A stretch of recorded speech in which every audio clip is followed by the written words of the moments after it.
The sun burned down on Clearwater Junction like it wanted to wipe the little town off the map. The dust shimmered on the empty road, the kind that got in your mouth, your boots, your soul.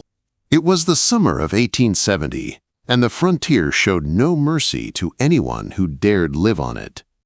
Samuel Morrison, known to most as Sam, walked down the street with slow, steady steps. His boots raised little puffs of red dirt with every stride. At 32, he carried the quiet confidence of a man who had seen too much and lived to tell about it. Once, he'd been a prospector chasing gold in California. Now he traded cattle and horses, moving between towns like a man searching for something he'd lost long ago. Clearwater Junction wasn't much to look at. A few crooked wooden buildings, a saloon or two, a general store, and the railway cutting through like a scar. The air smelled of sweat, whiskey, and dust. Sam had come here for simple business, sell a small herd to the Army supply officer and maybe buy a few good horses for his next journey north. By evening, his deal was done. $800 sat, tucked safely in his vest pocket, more money than most men in town saw in a year. He planned to get a room at the boarding house, a hot meal, and maybe a drink before turning in, but fate had other plans. As the sun dipped low, casting the street in blood-red light, Sam heard something strange.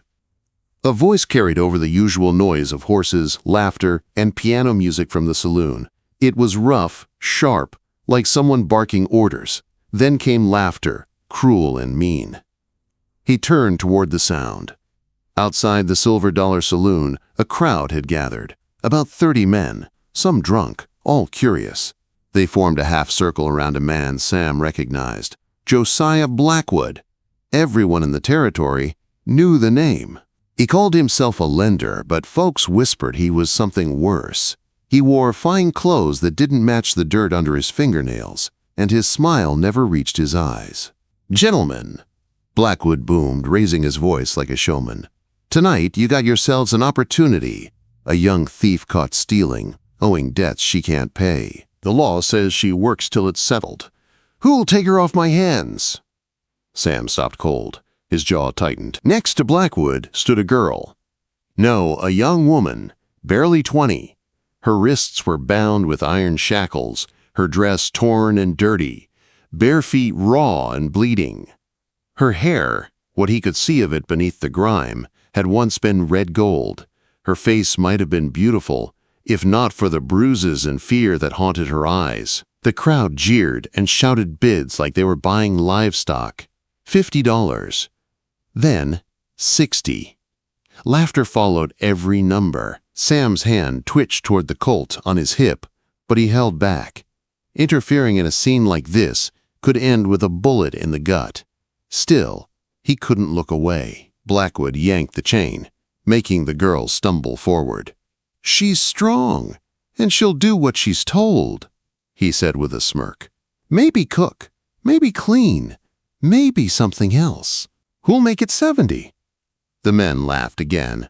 The girl didn't cry. She just stood there, her head bowed, her body trembling. Then, for a heartbeat, her eyes lifted and found Sam in the crowd. He froze. Those eyes were desperate, pleading. He didn't even understand why, but he couldn't look away. Her lips moved. No sound came at first, but then, faintly, through the noise and dust, he heard her. "Please, buy me and take me away." It was barely more than a whisper, but it struck through him like a bullet. Not a cry for rescue, more like the last hope of someone who'd already accepted there might not be any left. Sam swallowed hard.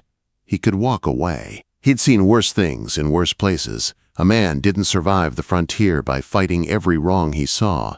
But then Blackwood laughed again, a sound oily as a snake's hiss. "Come now, who's got 100? Look at her, she'll be worth every cent." Something inside Sam snapped. 200, he said loud and clear. The laughter stopped. Every face turned toward him. Blackwood's eyes narrowed. "You got money to back that up, stranger?" Sam reached into his vest and pulled out the bank draft. "Cash on the barrel." The crowd buzzed. $200 was more than some folks made in a year.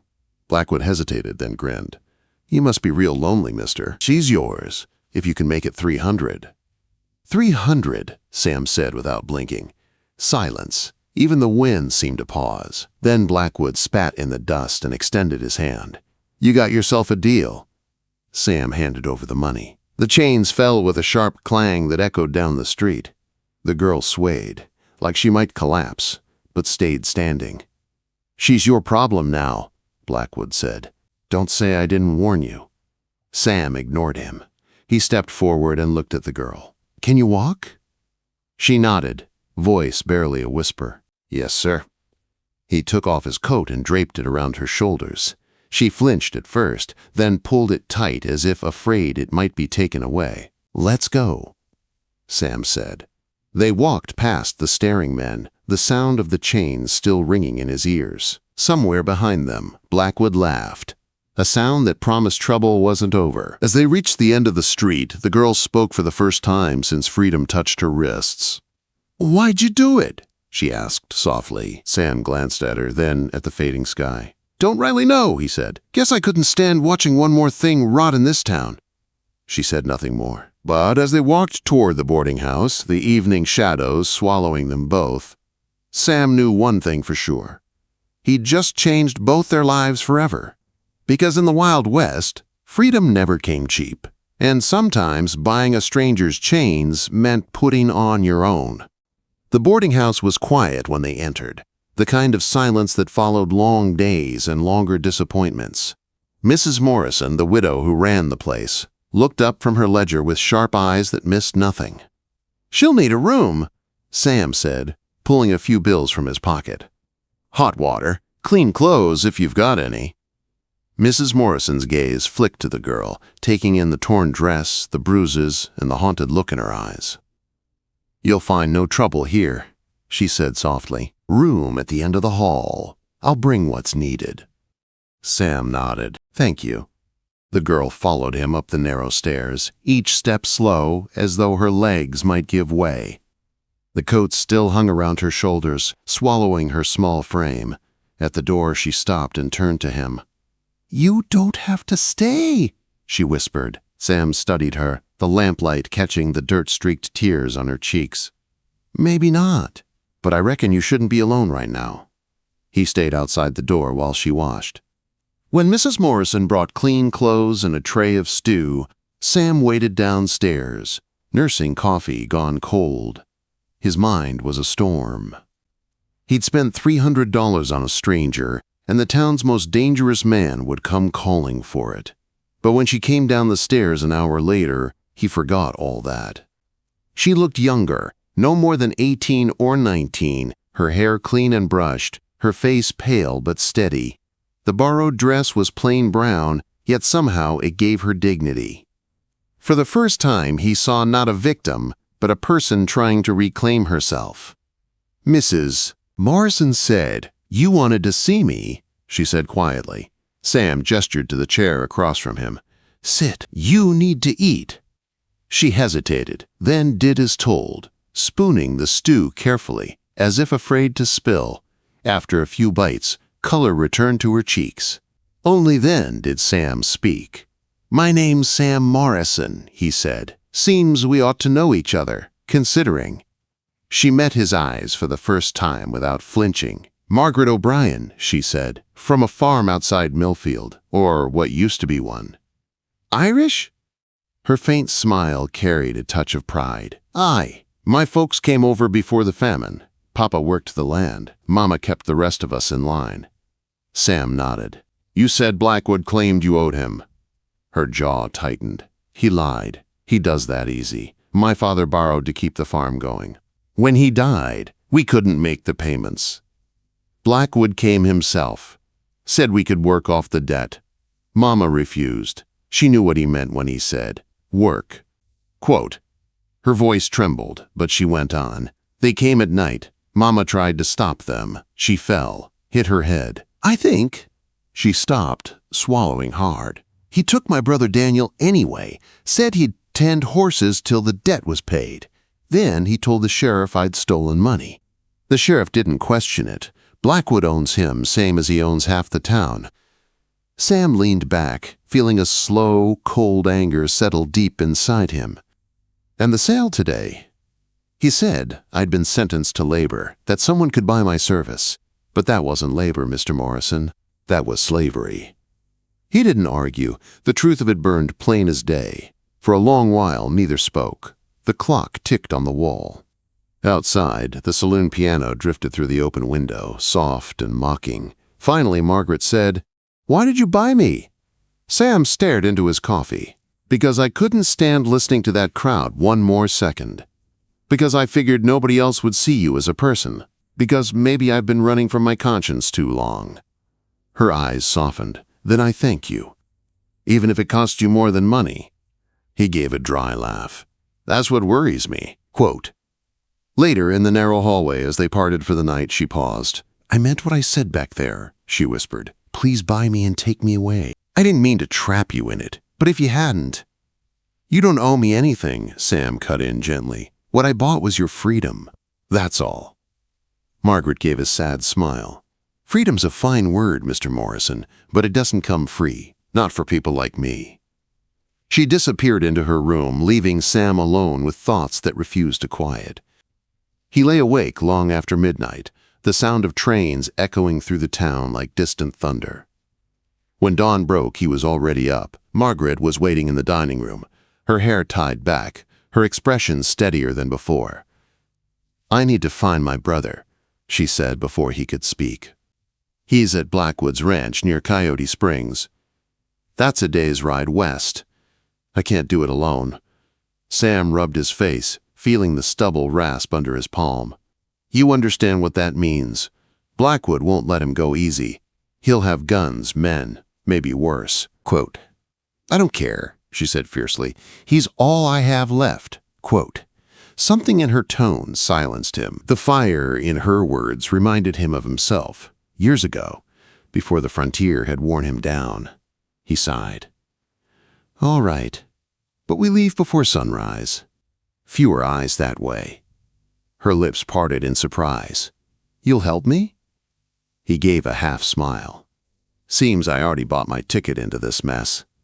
That day they bought supplies, packed light, and kept to the edges of town.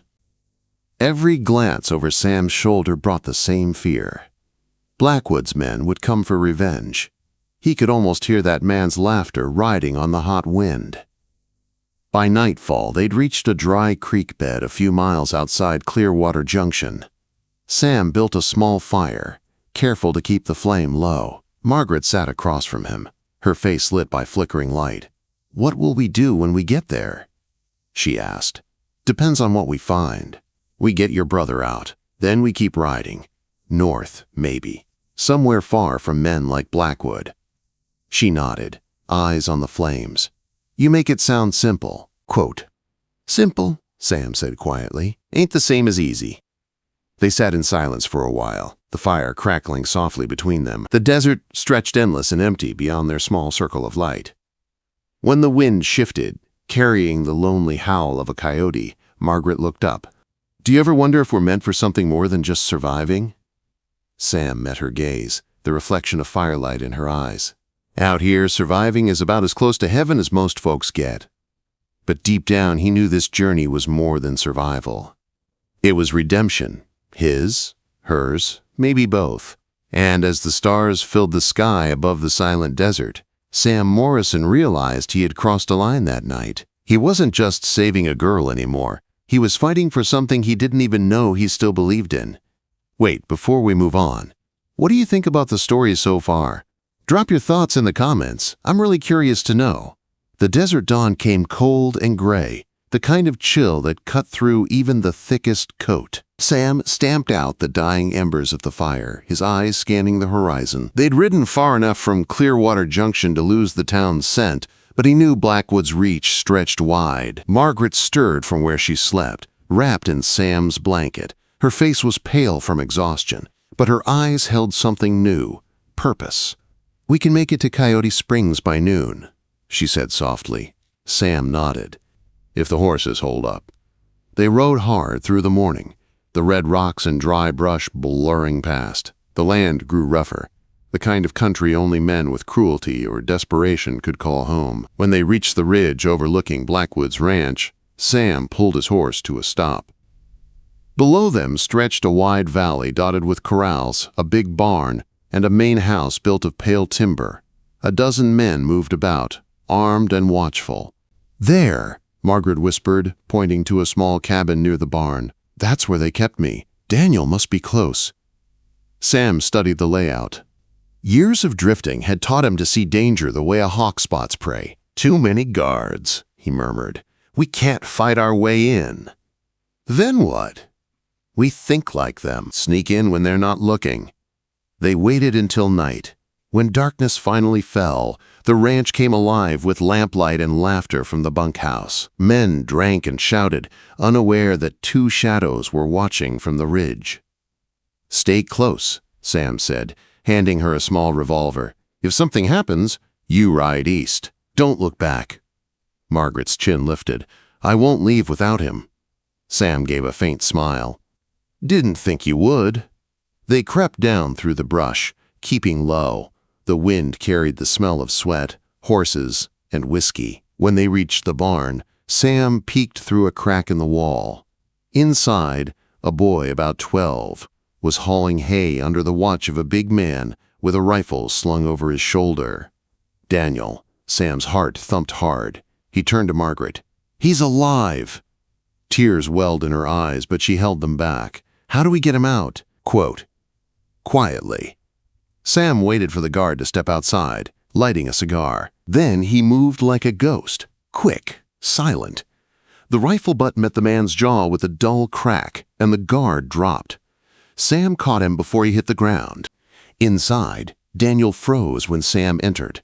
His eyes widened with fear. "Easy," Sam whispered. "Your sister sent me." The boy blinked, disbelief turning to hope. "Maggie." Margaret stepped in behind Sam, whispering his name like a prayer. "Daniel." The boy ran to her, and she caught him in trembling arms. For a moment, all three stood there in the dim barn, the world outside forgotten. But the world had a way of crashing back fast. A voice shouted from the corral. Then, another. Boots pounded. "They've seen the horses," Sam hissed. "We need to go, now." They ran for the back door, Daniel clinging to his sister's hand. Sam fired 2 quick shots into the air, scattering the startled guards. He mounted first, then hauled Margaret up behind him. Daniel jumped onto the other horse. "Ride hard!" Sam shouted. They tore across the open desert as gunfire split the night. Bullets hissed past, striking dust near their feet. Daniel's horse stumbled but recovered. Sam turned in the saddle and fired back, each shot deliberate, buying seconds of precious distance. They reached a line of rocky hills just as the moon broke through the clouds. The horses heaved, foam streaking their flanks. Behind them, the glow of torches flickered, a search party forming. "We can't outrun them," Margaret gasped. "Don't need to," Sam said. "Just need to make them lose us." He led them into a narrow canyon, winding between high stone walls. The sound of pursuit faded behind them. Finally, when the horses could go no further, Sam pulled up. "We'll camp here till dawn." Margaret slid to the ground, holding Daniel close. The boy was trembling but alive. Sam checked his rifle. 3 bullets left. He'd faced worse odds, but not with 2 lives depending on him. "Mr. Morrison," Daniel said suddenly, his small voice steady despite everything. "You came for us. Why?" Sam looked at him for a long moment. "Because someone had to." The boy nodded solemnly, like he understood. At sunrise, they rode again. The desert stretched out before them, endless and gold. Blackwood's men would keep searching, but each mile between them felt like one more chain breaking free. By midday, they reached the outskirts of Millfield, the town Margaret had once called home. The streets were quiet, but when folks saw the bruised girl, the ragged boy, and the dust-covered man who rode with them, whispers spread fast. Judge Brennan met them at the courthouse steps, an older man with eyes that still carried fire. "Mr. Morrison," he said. "Words traveled. You've made powerful enemies." "Then I reckon it's time they met some justice," Sam replied. The judge listened as Margaret told her story, the lies, the debts, the sale. Then he turned to his clerk. "Send for Sheriff Garrett. Tell him to gather men." Blackwood's done. 2 days later, the judge rode with a posse to Blackwood's ranch. When they returned, they brought Daniel's captor in chains, and Josiah Blackwood under guard, his pride broken at last. The trial was short, the verdict quicker. Fraud, kidnapping, murder. His empire of cruelty fell apart in the light of truth. Weeks later, when the dust settled, the O'Brien farm was theirs again. Margaret stood on the porch, watching Daniel chase a stray chicken through the yard. Sam leaned against the post, arms crossed. "You could stay," she said softly. "Make a life here. You've already saved ours."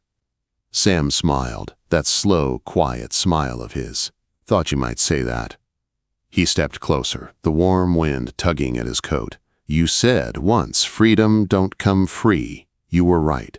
But maybe it's worth fighting for when you've got someone to fight beside." Margaret looked up at him, her green eyes steady. "You didn't just buy my freedom, Sam. You gave me back my life." He reached out, brushing a strand of hair from her face. "And you gave me something I didn't know I'd lost." The moment hung between them, gentle, certain, and full of promise. In the distance, the wind carried the sound of the train heading west, a whistle fading into forever. Sam turned toward the horizon, his arms sliding around Margaret's shoulders. "Come on," he said softly. "Let's go home." Together they walked back toward the farmhouse, where a new life waited, a life born from courage, redemption, and the faint, desperate whisper that had changed everything. "Please buy me and take me away." He had, and it turned out to be the best bargain a man ever made.